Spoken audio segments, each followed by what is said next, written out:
السلام عليكم ورحمة الله وبركاته. وصفة اليوم سهلة ومناسبة للفطور أو للعشاء.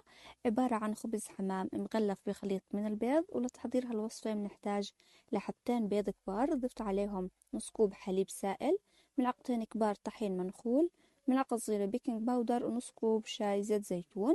البهارات عبارة عن ملعقة صغيرة من الكزبرة المجففة وبودرة الثوم، الكمون والبابريكا والملح حسب الرغبة. خلطتهم كثير منيح مع بعض لحتى يندمجوا ويصيروا بهذا الشكل. وراح اتركهم على جنب لنحضر الخبز. للخبز بنحتاج خبز حمام، يفضل يكون الخبز بايت ما يكون جديد. احتاجت تقريبا لثلاث حبات، قطعتهم بهذا السمك. السمك لا سميك كثير ولا رفيع كثير. كملت تقطيع باقي الكمية بنفس الطريقة اللي صار بهذا الشكل. الخليط البيض صار جاهز والخبز صار جاهزين. سخنت مقلاة غير لاصقة على النار وضفت فيها ملعقة زبدة وقليل من زيت القلي، وتركت الزبدة لحتى تذوب.